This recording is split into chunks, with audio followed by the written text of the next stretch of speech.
이것도 5,120만 원이죠. 이거 다시 말하면 물건 3개를 합쳐서 같이 5,120만 원에 설정을 한 겁니다. 이해가 가셨습니까? 네. 제 이 얘기는 뭐냐면 제가 이 물건 3개를 다 같이 낙찰을 받자 이런 얘기예요. 예를 들자면은 어느 하나를 낙찰을 받아서 5,200만 원을 입금시키면은 나머지는 취하가 됩니다.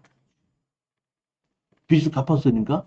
그러니까 이게 땅이 다 좋기 때문에 3개를 한꺼번에 다 받아서 한꺼번에 내갖고 한꺼번에 다 만들어야지 5,200만 원 때문에 빚을 갖는 걸 갖고 내가 전부 다 내 걸로 만든다 이런 얘기. 이해가 가셨죠?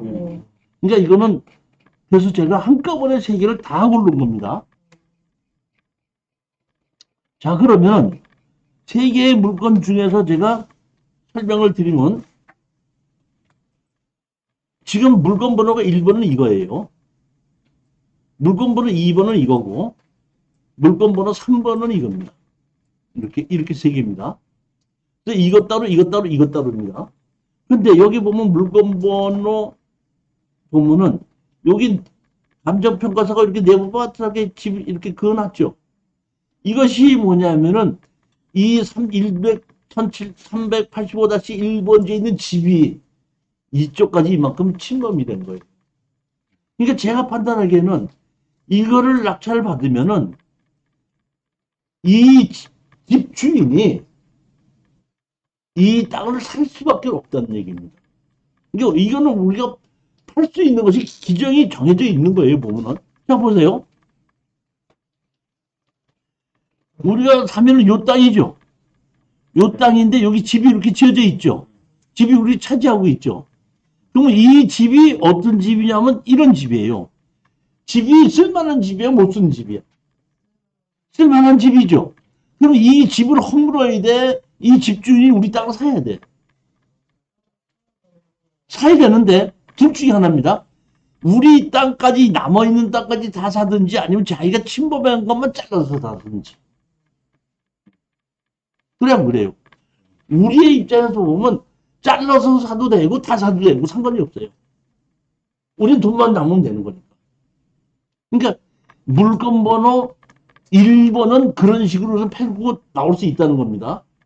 물건 번호 2번을 보겠습니다. 그러니까 여기에 있는 이 우리 땅에 침범한 건축물 관세 이렇게 있는 정식으로 지어진 건물이고 집도 잘 지어진 건물이에요. 그럼 두 번째 물건을 보시겠습니다. 두 번째 물건은 건물 매각 체외죠. 땅이 88평입니다.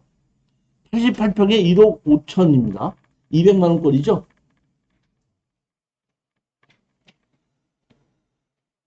작년에 내가 물건 투자할 때 100만 원에서 150만 원을 뗐는데 벌써 올해되면 200만 원 되고 아마 내년쯤 되면 이거 300만 원. 제주도 땅값이 그렇게 올라. 벌써 2년 전, 3년 전에 우리가 저기 뭐 현장 답사 갔을 때에 60만 원이었죠. 제가 10여 년 전에 저희 갔을 때 30만 원 하고 우리가 낙찰을 받았던 것이 저기 작년, 재작년에 가봤더니 400만 원 같더라고요. 이 제주도 땅값이 올라가는 건 여러분들이 상상을 초월하는 정도로 올라간다는 걸 알고 계셔야 됩니다. 여기는 토지만 매각이고 건물 매각 제외입니다. 건축물 관리장이 없으면서 집은 아주 쓸만한 집이 있습니다. 이렇게 집이 있는데 여기 집입니다. 건축물 관장 여기 참 있습니다. 이게 있고 건물은 매각 제외입니다. 그러니까 법정 이상권이 없다 이런 뜻입니다. 보면 요 땅인데 집이 어떻게 이렇게 돼 있죠. 요 집하고 요 집입니다. 그러니까 이 정도 집 정도쯤 되면 상당히 쓸만하고 사람이 살고 있는 집이라 이런 얘기예요. 그 다음에 이것도 우리가 건물을 낙찰받고 건물을 우리 걸로 만들 수도 있는 거고 그 다음에 세 번째 물건입니다. 세 번째 물건은 그냥 뭐예요? 밭이에요, 밭. 여기 있는 이렇게 생긴 밭이거든요.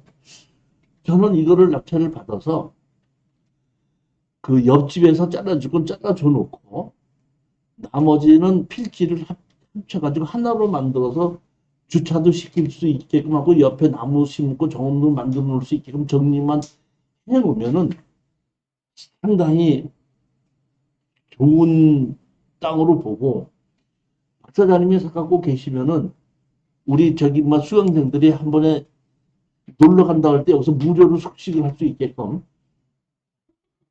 한번 압력을 보고 그래서 한 3년 갖고 있다가 팔아보면 내가 보면 50%는 또 남은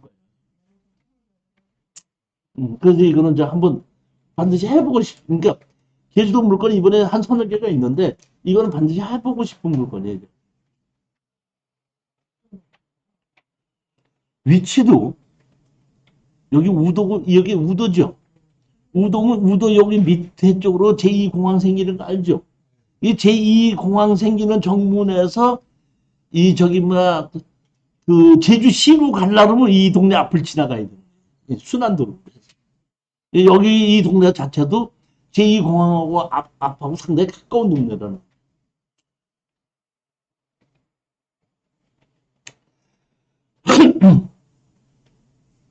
11번째 물건, 경상남도 산청문 삼장면. 이거는 팔 물건이 아니에요. 파는 물건이 아니라 가지고 있어야 되는 물건입니다. 제가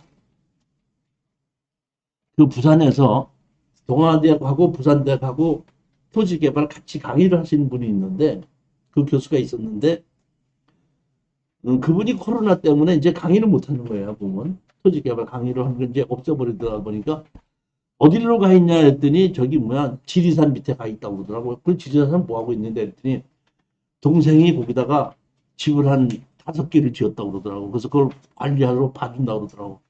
그래서 내가 얘기를 했죠. 얼마 전에, 거기 있으면 나 저기 뭐야, 가다가 땅 보러 가다가 거기서 하룻밤 자고 가자 했더니, 아이고, 이겨서 죄송하지만 잠잘 자리 없어 그러더라고. 왜? 그랬더니, 거기에 그 지리산 바로 밑인데, 한 달씩 빌려주기 하는 것을 집을 한 채씩 빌려주기 하는데, 보통 100만 원에서 130만 원 받는데, 근데 그게 벌써 몇 개월치가 다 예약이 돼 있었고, 집이 없어서 못 빌려주는데, 거기에 있는 집이 경매로 나온 거예요. 그러니까 그 동네는 딱 그 동네는 아니고, 그렇게 하는 동네, 이게 보니까. 여기 집이 보면 하나, 둘, 셋, 세 동이 지어져 있죠. 그 중에서 맨 옆에 이렇게 기호 9번이라는 것이 경매로 나온 겁니다. 요거. 기호 2에 46-1. 요거, 기호 5, 46-5. 요것이 나온 겁니다. 여기 보면 이렇게 집이 이렇게 있는데 여기 집이 지어져 있죠. 자연 취락지구입니다. 건축물 과장이 이렇게 있거든요.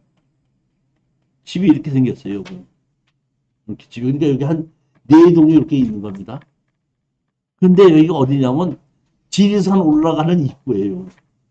점에 더 이상 차로는 더 이상 지리산 못 가는 그 입구에. 그러니까 여기서부터 자고 어떡한다? 지리산 올라가는 건데, 지리산 올라가는 것이 아니라 요새는 그냥 한 달 살기 이런 걸 그렇게 많이 하더라고요. 보면. 그러니까 이것도 그런 식으로 빌려줄 수 있는 것이 아닌가 이런 생각이 들어서 제가 한번 추천하게끔 된 거니까, 관심이 있으신 분은 한번 가서 보고 상태를 보셔야 되겠죠. 제가 현장을 직접 가보지는 않았습니다.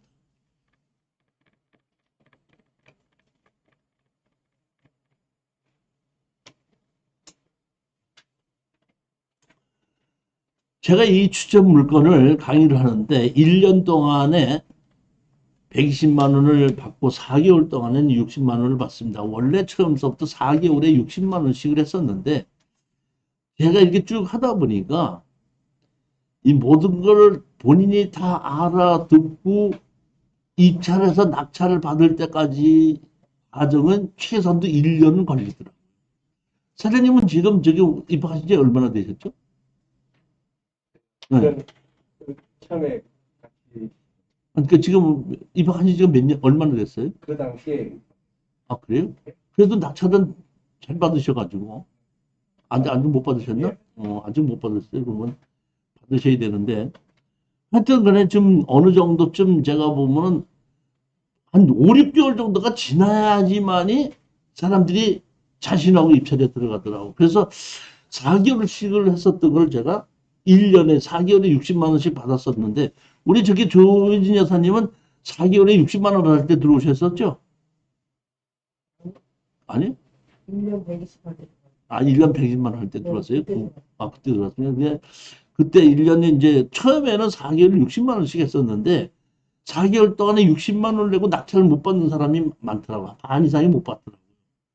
그래서 이렇게 해서는 안 되겠다. 이건 뭐 내가 뭐 60만 원씩만 반금으로 하면 안 되고 낙찰 받는 게 목적이다 보니까 1년으로 늘려갖고 1년 동안에 120만 원 받다 보니까 1년 동안에 수강 신청을 하신 분은 제가 보기에는 거의 90% 이상은 다 낙찰을 받더라고요.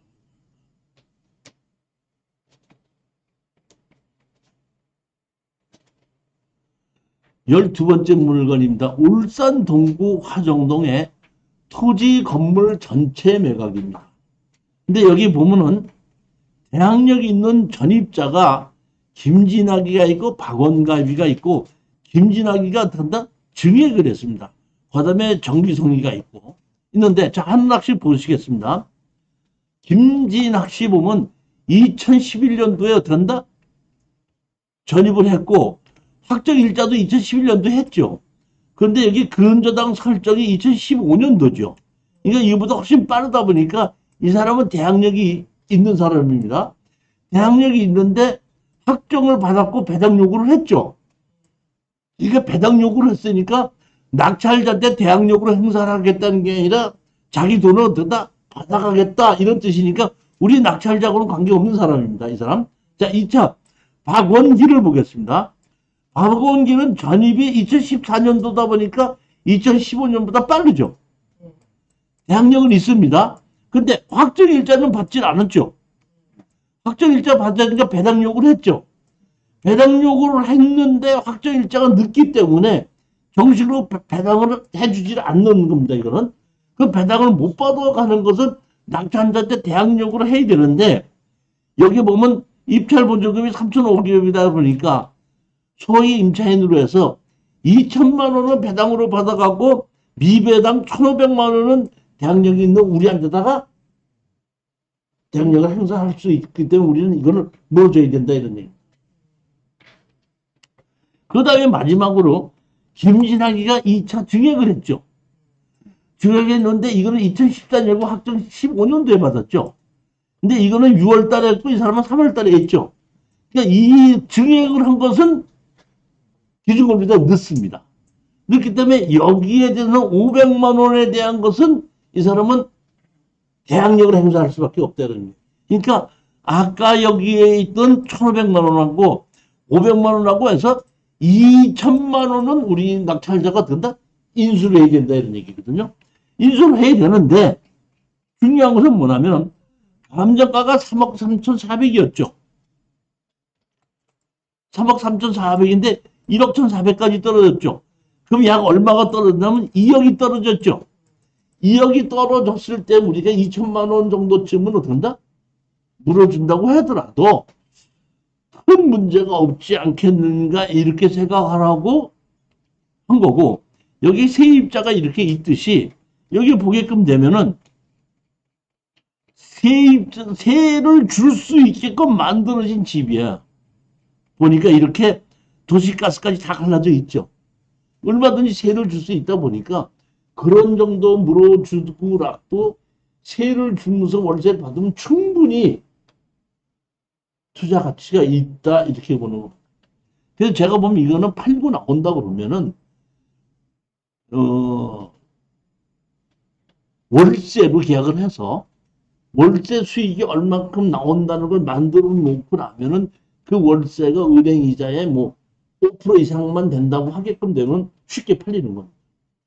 그러니까 이거는 우리가 낙찰을 받아서 그냥 팔라는 것이 아니라 낙찰을 받아서 세입자들을 정리해서 새로 월세 계약을 맞고 그러고 난 다음에 제3자한테 팔아야 된다 이런.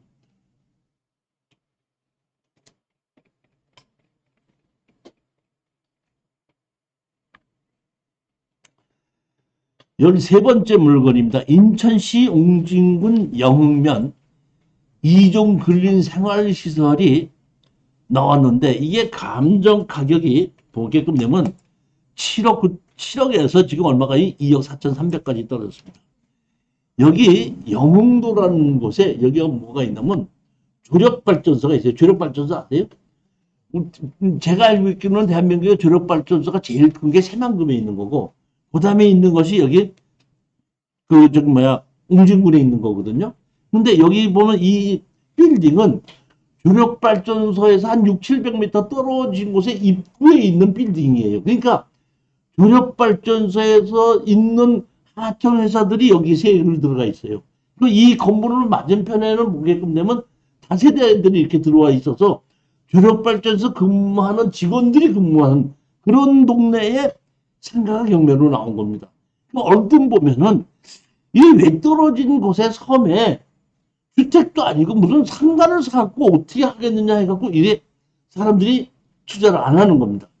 그래서 제가 이거를 봤더니 근저당 설정은 웅진에서 농에서 3억 2,200하고 또 9,800을 빌려줘가지고 지금 얼마를 신청했냐면 4억 9,300만 원을 신청했죠. 그렇지 않습니까? 4억 9,300을 신청했다면 한 5억, 3억 짜리다 하면 한 4억 얼마, 5천, 5억 이렇게 다 되는 것 같아요, 보면은. 그런데 지금 얼마까지 떨어졌죠? 2억 4,300까지 떨어졌죠. 그래서 제가 보면 3억 4,700까지 먼저 가격이 있는데 한 3억 한 2천 정도 3억에서 3억 2천 정도로 NPL로 이거를 어떤다? 매입을 하자. 한번 해볼까 하고 트라이를 한번 해보는 겁니다.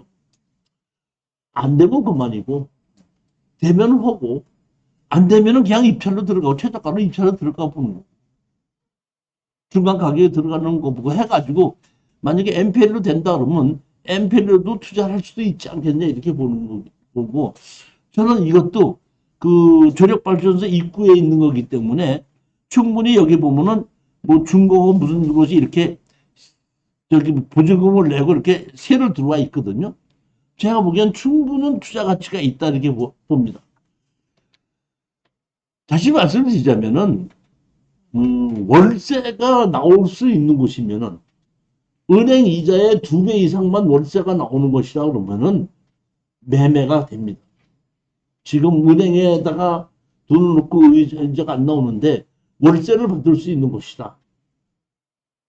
최소한도 은행 이자의 2배를 받을 수 있다. 이런 정도면은 월세만 받게끔 만들어 놓고 나면은 그 다음에는 정리가 되지 않겠는가 보는 거죠. 세입자도 뭐가 이렇게 많은지 몰라요. 그러니까 다시 말하면 회사 위층에는 회사가 있고 밑에는 방이 있어갖고 그 빌려주고 있는 그런 것 같아요.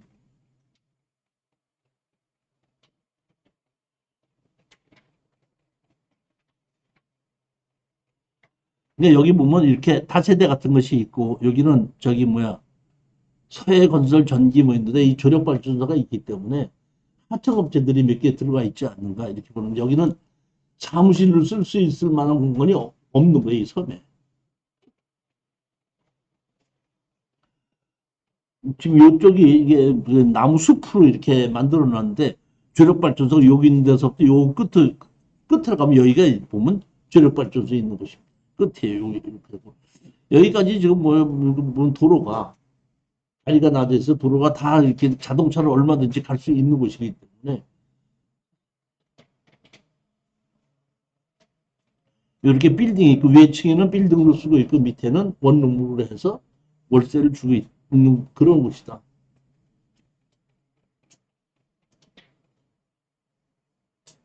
이 도로 끝에 맨 오른쪽에가 있는 곳이 여기가 조력발전소 있는 곳입니다.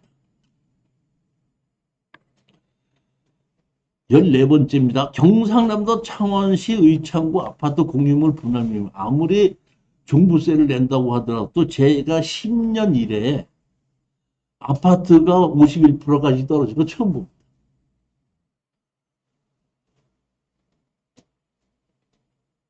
아파트는 감정 가격도 틀리지 않죠. 그리고 아파트는 아무리 뭐 하더라도 거의 팔린다고 보는 게 맞죠. 아무리 아파트는 안 팔린다 그래도 시가의 10%만 싸게 내놓으면 그건 바로 나갑니다. 그런데 감자 가격이 1억 5,300인데 7,800까지 떨어졌는데 뭐 9천만 원에 낙찰을 받았다고 가정합시다. 그럼 9천만 원에 사갖고 1억 2천에 판다고 가정해요. 1억 2천을 팔으면 9천만 원에서 3천만 원이 남았죠?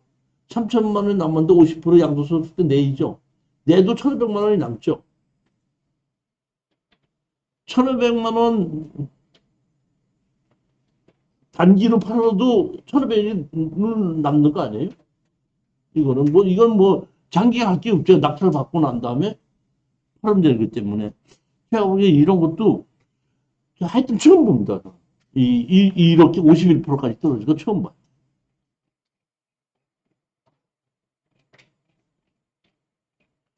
공유물 분할을 위한 경매 이렇게 된 걸 보면 여기에 주인이 있긴 있는데 살고 있는 사람이 있어도 주인 노릇을 하기가 싫은 거예요, 보면. 다시 말하면 형제지간이 있는데 내가 공유 낙찰을 6분의 1을 받아도 얼굴 보기 싫은 형제가 같이 낙찰 받았으면 싫거든요. 그러니까 아예 그러면 다 팔아서 날아갔자 하는데 공유물 분할 경매가 모재차를 모르시는 분들이 있기 때문에 이게 낙찰을 안 받은 게 아닌가 그런 생각이 들어요. 이게 이렇게 51%까지 아파트 떨어진 적이 없었다니까요. 그리고 권리분석에 아무 문제가 없어요. 지금 지분권자가 또 살고 있어요. 그 다음에 뭐 관리비나 뭐 이거 밀릴 것도 없어요. 아무것도.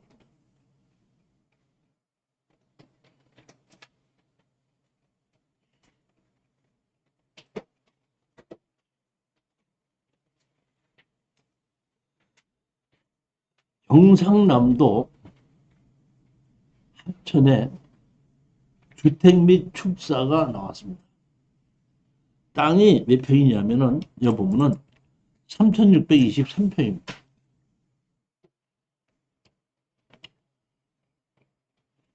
지목이 대지고 잡종지가 있고 전부 전 이렇게 되어 있습니다. 전이고 잡종지입니다. 저는 이거를 아까 저기 세종시 이남의 땅은 투자하지 말라고 그랬죠. 세종시 이남의 땅에서 1,000평, 2,000평 팔리는 땅은 공장 용지만 팔립니다. 공장은 팔립니다. 공장은 지금도 70%까지 떨어지면 80에서 85%가 매매가 됩니다. 그러니까 일반 농지는 안 돼요. 근데 공장은 됩니다. 지금 보면 이거는 우리가 낙찰 받으면 둘 중에 하나예요. 자, 제가 이걸 봤더니 이렇게 돼 있더라고요. 이 땅이 이렇게 큰 땅을 다 갖고 있는데 계획관리 지역이거든요. 이렇게 집이 져져 있죠. 이 집이 전부 다 축사예요. 축사. 축사인데 뭐가 걸렸냐면 가축사육 제한구역에 걸렸죠. 이번에. 그러니까 제가 보기에는 이 축사를 이제 못하고 옮겨야 돼. 그러면서 이제 경매가 나옵니다.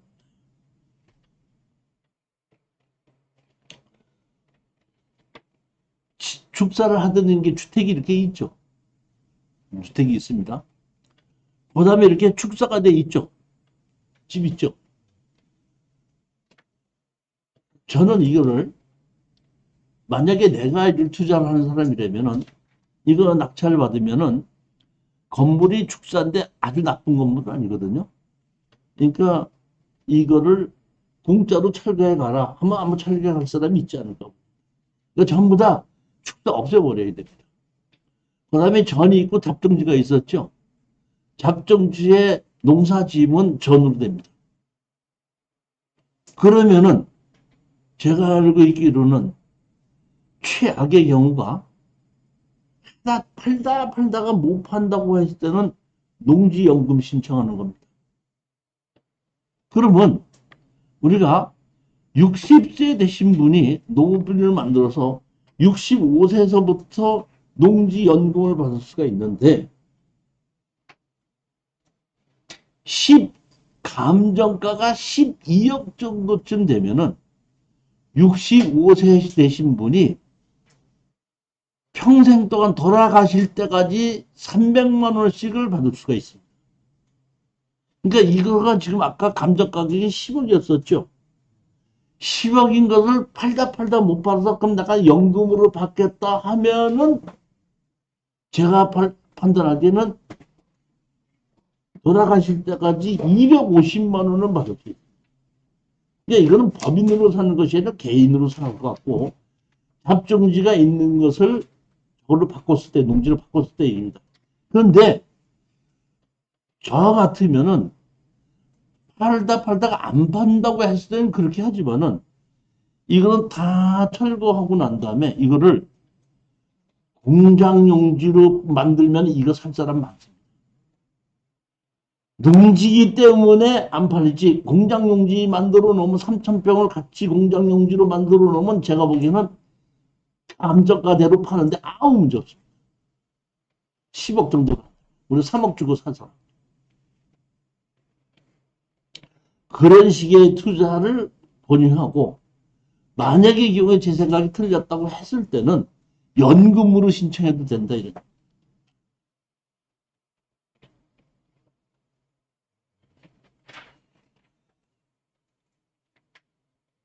열여섯 번째 물건입니다. 전라남도 토지 건물 4분의 1 지분 매각입니다. 4분의 1 지분 매각인데 자 보시겠습니다. 강명화, 강성묵, 강제묵, 강헌묵 이렇게 되어 있죠. 그런데 여기 보면 강제묵 지분만 경매로 나온 거죠.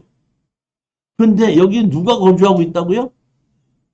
강한목이가 거주하고 있죠. 강한목이가 여기 보면 전라북도 남원시역에 살고 있죠. 강한목이가 주인 노릇을 하고 있죠. 그래야 그래요. 그러면 강한목이가 자기가 계속해서 주인 노릇을 하려면은 우리 강제묘기 지분 4분의 1 지분을 사야 돼, 안 사야 돼? 사야 되겠죠. 사든지 아니면은 이거를 들어간다? 취하를 시키든지 둘 중에 하나를 해야 되겠죠. 아까 지분 경매는 우리가 지분을 사갖고 다른 사람한테 제3자한테 팔 수가 없습니다. 따라서 지분을 팔을 때는 현재의 그 건물의 주인 노릇을 하고 있는 사람이 사야 되는지 사지 않아도 되는지 살만한 능력이 있는지 이걸 보는 건데 저는 살 능력이 있다고 보고 그것뿐만 아니라 여기 보면은 750만 원 취하를 시킬 수 있다. 취하를 시키면 취하 등에서 낙찰을 받으면 우리 지분을 거기다 팔 수 있다. 이런 얘기입니다. 자, 그러면 아까 말씀대로 그러면 취하도 시키지 않고 우리 지분을 사지도 않겠다 할 수도 있겠죠. 그럴 확률은 적지만은 만약에 그렇게 됐을 때는 아까 얘기했듯이 제가 뭐라고 그랬어요? 지금 현재 사용하고 있는 사람이 누구라고요? 김한목이죠. 강한목이를 상대로 해서 지조 청구를 하고 강한목이 집은 다시 어떻게 한다? 경매로 집어넣고 우리는 공자 우선 매수해서 가져올 수 있지 않냐 이런.